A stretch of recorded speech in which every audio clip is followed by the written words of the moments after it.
Hi and welcome to another story, and today we have the final part of Double Act by Jacqueline Wilson, continuing from chapter 13. This is my written work, and I don't give a toss of it slapdash. Who cares what that stupid jumped up jelly belly Jeffries says? I wouldn't want to go there anyway. Not now. I'm having heaps better fun here, I am. Anyway, I bet Garnet doesn't have the bottle to go without me. Or if she does, I bet she gets terribly homesick and cries heaps and will be sent back a sodden wreck. She can't manage without me, even she knows that. But I'm doing just fine without her. This is my new notebook, and I shall take heaps of notes. It says memorandum on the cover. I like the first two letters. Me. This notebook is going to be all about me. I like being just me. I like it just me. Oh, I've put that bit before. Never mind. It makes it twice as true. I feel great. I know what memorandum means too. I'm quite intelligent, actually, if some people seem to think I'm a total thicko. Memorandum means notes of things to be remembered, and I want it officially down on paper that 1. Ruby Barker doesn't give 2 hoots about not getting that stupid scholarship. 2. Ruby Barker doesn't give 2 hoots that her sneaky sister is going instead of her. 3. Ruby Barker doesn't give 2 hoots about that said sneaky sister. She is absolutely devastated. There, I'm the one who uses ever such posh, long, grown-up words, so it just goes to show that Miss Jeffries is talking rubbish. Yuck. Now, where was I? Oh yes, Garnet is truly despairing because I have broken up our twinship. She needs me. She might think she's the clever one now, but not a bit of it. She's utterly lost without me. But I'm fine. I don't need her, not one bit of her. Well, maybe her hand would come in useful some of the time. She could do the writing when I get bored. I do get a little bored sometimes. I go out because I don't want to stay in that smelly old shop. But there aren't many places to go in this horrible dump, so I just sort of mooch about. I don't need Garnet to make up games for me. I can make up my own. I mostly pretend I'm this intrepid explorer trekking through the jungle, and there are killer snakes and huge, hairy, poisonous spiders, and ferocious tigers, and I wade through the rapids, and bang my fingertips from dangerous, and hang my fingertips from dangerous mountains. And whenever I get the merest glimpse of the enemy, I have to hide because in spite of my superhuman powers and mega brilliance, I am hopelessly outnumbered. I am planning an ambush when the blob goes unprotected. The intrepid explorer often starves for days and days. She has to make quick raids into enemy territory, but often has to make do with natural resources. The intrepid explorer did ponder about doing a bit of hunting. But she decided she was a vegetarian, even though she doesn't actually go a bundle on vegetables. Sprouts, yuck. Cabbage, yuck. Cauliflower, double yuck. If this is a memorandum book, then it's just about me, and I can jot things down at random. I know what that means too. Miss Jeffries, so, yahoo sucks to you. It means there's no plan, and you just shove things in any old how. So these are my random jottings. I am Ruby Barker, and I am a brilliant actress. And if my ex-twin hadn't made such a muck of things, then I could be starring in a teleserial this summer. I tried phoning the television people, telling them I was willing to audition for any other part. They thanked me and said they'd get in touch, but they didn't. So I phoned them again, and they got a bit shirtier this time and said there weren't any parts going spare. Sorry and all. But I should quit pestering them, please. And if I really wanted to be an actress, I needed to get myself an agent. And why didn't I go to a good stage school? Well, how can I go to a good stage school when my rotten old father won't send me to one, though he's sending my sister to the poshest boarding school in the country? OK, he doesn't have to pay fees, but her uniform is costing a fortune. You should see it too. Talk about awful and old-fashioned. I wouldn't have been seen dead in those clothes. Garnet looks appalling. Well, I suppose Dad isn't having to pay out of his own pocket. Rose helped Garnet sell her doll at an auction. The crummy china baby doll, twin to mine. I sold mine at the car boot sale and they gave me £20. It's exceedingly painful to have to write this bit. Garnet's doll went for £600. Yes, mine would have been worth that too. It's some rare French make and daft doll collectors are willing to fork out a fortune. I mean, you could probably buy a real baby for that sort of money. Rose was very, very angry when she found out the car boot sale only gave me £20. Not angry with me, with them. She went and found them and kicked up a great fuss, but they argued that it had been a perfectly fair deal, and she was in the business, and she should know they weren't running a kiddies' charity. But they did very reluctantly hand over £100, as a gesture. Rose was still cross because she said they must have made heaps more. But I was happy because that £100 is mine, and although boring old Dad said I should put it in the building society, Rose said she didn't see why I shouldn't have some spending money, as I was having a bit of a tough time just lately. Only I'm not having a tough time at all. Like I said, I'm fine. Doing great. Couldn't be better. And I've ended up with £50 to spend all on me, plus £50 in Dad's boring old building society. I don't have to waste it on a horrid, hideous school uniform either, and special suitcases, and hockey sticks, and dressing gowns, and frightful Clark's clodhopper shoes. I can spend it on shoes, or a cassette player, or clothes, or stage makeup, or a TV. It's weird. I've never had my very own money to spend before. I've always had to share, so it's great to get twice as much. It's just I can't quite get used to being just me. I don't even look like me. It's a shock whenever I see myself in the mirror. My hair's growing a bit, but it seems to have lost all idea of gravity. It's growing up. This has attracted comments from certain uncouth local loonies, inquiring whether I'm a boy or a girl. I soon dealt with them. But then the huge and horrible Blob opened his horrendous gob. He had such an inventive and witty new nickname for me. Baldy! So I invented several new names for him and his stupid mates. So they're truly rude and disgusting, so they're censored. So then they got all these grass cuttings and asked me if I'd like a green wig, and then they threw them all over me. So I hid behind a hedge until I heard them coming, and then I jumped up and yelled that they all talked of rubbish, so I look out, and they got a black plastic bag full of rubbish all over them. I just grabbed a bag out of someone's dustbin. I hadn't looked inside. It turned out it was wondrously smelly, soggy rubbish, all sour milk and tea leaves and half-eaten Chinese takeaways. So they got really mad and yelled, "Let's get her!" I couldn't run away quite fast enough, so they got me, and they smeared rubbish on me, and I hit out at them, and they kicked me, and I bit them, but there was only one of me, and there were a lot of them.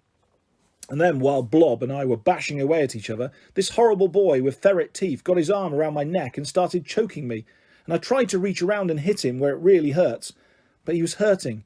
He was hurting that wobbly bit where you swallow so much that I couldn't move, and Ferret Face yelled, "Go on then, Jerry, bash her face in," and I thought, this is it. I've already lost my hair. Now I'm going to lose my looks. I'm going to have to go around with a broken nose and no teeth for the rest of my days, and it's not going to help my acting career one bit. And I had my face all squeezed up, ready for the blow. But Blob hesitated. "Leave go of her, Brian. She's choking," he said. "Well, hit her then." "Not with you hanging on to her, and all you others. It's not fair. We'll just fight it out, her and me." Ferret Face muttered and moaned, but he did leave go. I reeled a bit, rubbing my sore neck. "Are you okay?" said Blob.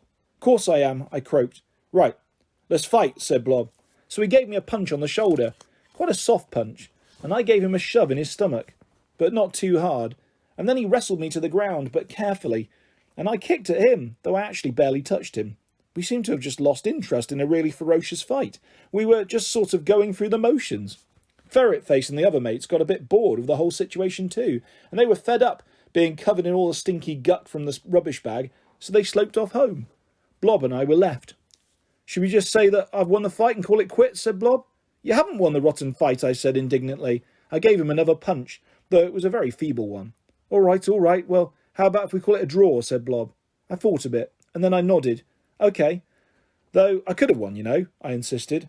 "You're quite a good fighter for a girl," said Blob. "You're quite a good fighter for a big fat blob," I said. He looked hurt. "Hey, there's no need to call me names. I stuck up for you. I stopped Brian mangling your neck." "Yes, but you call me names. Baldy." "Yes, well, you do look a bit bald since you had that wacky haircut." "Yes, well, you do look a bit blobby." "We both look a right sight, especially now covered in all this gunge," said Blob, wiping bamboo shoots out of his eye. "You can say that again," I agreed, picking tea leaves off my face. We looked at each other, and then we laughed. And it's weird. We're not bitter enemies anymore. We're sort of friends. I sometimes go round in the gang, though I can't stick Brian, actually. Actually, Blob isn't too keen on him either, so we're starting going around together, just him and me. He still calls me Baldy, I still call him Blob, but it doesn't matter because we're mates. It's great to have someone to pal around with, someone different, not someone the same as me, and both Blob and I are going on to the big school together. I'm glad I'll be shot of that Dumbo Debenham. I'll be a new girl at a new school with new teachers. I can make a whole new start if I wanted. Work a bit. Well, that's what Dad says. I'll have to see about that. But there is one good thing about the new school. They've got a stage. Not quite as posh and elaborate as the one at Marnock Heights, but they've got velvet curtains. And they can put on special lights and rustle up some scenery. They have a proper play in the summer and a pantomime at Christmas. Blob told me, because his sister's been in them. So I'm going to be in them too. Definitely. It's all going to be great. I'm ever so happy. Garnet isn't happy. She started crying at nights. She's scared about going to boarding school by herself. But it's not just that. She says she can't bear not being friends with me anymore. I listen, and sometimes my eyes sting a bit. But it's okay in the dark. She can't see. I open my mouth to say a whole lot of things, but somehow I can't even get them out. I can't say them into the silence. I can't even manage one word. Sorry. Well, I don't see why I should say sorry. It's Garnet's fault she's going. She shouldn't have done so well in that stupid entrance exam. No, she should have tried harder at the audition. Then we'd have got to the twins of St. Clair's. We'd be acting now together. We've been separate all summer. It's been a bit strange sometimes. It's going to be even stranger when she's gone. It's her last night at home. Rose cooked chicken and chips, Garnet's favourite, and made a cake. She's never made me a special cake. Garnet could only manage one small slice. Then we all had to sit around playing daft games like Snap and Happy Families, pretending we were all one happy family. And Garnet looked like she was going to snap. But she didn't cry. Not even when we went to bed. At least I don't think she did. I got right under the covers so that I couldn't hear. I felt as if I was snapping. In half. I kept pretending it wasn't really happening. But then we woke up the morning and Garnet got dressed in her strange new uniform. And we've never looked less like twins in our lives. Rose came into our bedroom and helped Garnet get all her new stuff packed and ready. I looked at all the new clothes and the pyjamas and the hockey boots and all the other stuff. All exactly my size. But not for me. And for the first time I was really glad I wasn't going. I knew I'd be scared. Garnet was so scared she had a funny tummy and had to keep dashing to the loo. One of the times she was missing in the bathroom, I picked up her old nightie lying on her pillow and sort of snuggled into it for a second, like a baby with a cuddle blanket. Rose was bent over Garnet's suitcase, but she turned and saw me. She didn't say anything, but she straightened up and put her arms around me and gave me a quick hug. I started to wriggle away, but she held on to me, so I found I was kind of hugging her back. And then I started crying. You're the one that never cries. You'll start me off, Rose whispered. Don't be nice to me. I've been so hateful. To Garnet, I sobbed. You haven't been exactly sweetness and light to me either, said Rose, laughing shakily. Or your dad. But you're right. It's Garnet that really matters. It's Garnet that really matters. My twin, my best friend, my other half. She came back from the bathroom and I rushed at her, flinging my arms around her neck. Oh, Garnet, I'm so sorry. I've been such a pig. I didn't mean it, really. I was just so jealous and I felt so stupid and I felt so left out. But you will still be my twin, won't you? Even though you're off to Marnock Heights. I'll be your twin forever and ever and ever, said Garnet. And we hugged so hard we seemed like Siamese twins joined forever. Only we were about to be ripped apart. It's all my stupid, stupid fault, I wailed. Oh, Garnet, I'll miss you terribly. I'll miss you too, Ruby. Ever so much. But Dad says I don't have to stay if I really hate it. And you'll come home some weekends, and all the holidays. Oh, how can I have been crazy enough to waste all this summer being so foul? I hate me. Why do I always have to be the bad twin? Why do I always have to be the good twin, said Garnet. Hey, maybe we're changing round. We're starting already. You're crying and I'm not. You will still be my best friend, won't you? You won't go all posh and snooty and look down on me, I said. Don't talk wet, said Garnet.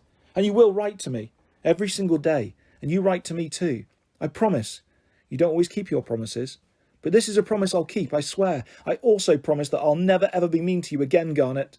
You better not swear on that promise, said Garnet, laughing. But she cried a little bit when she and Dad went off in the car. We all cried.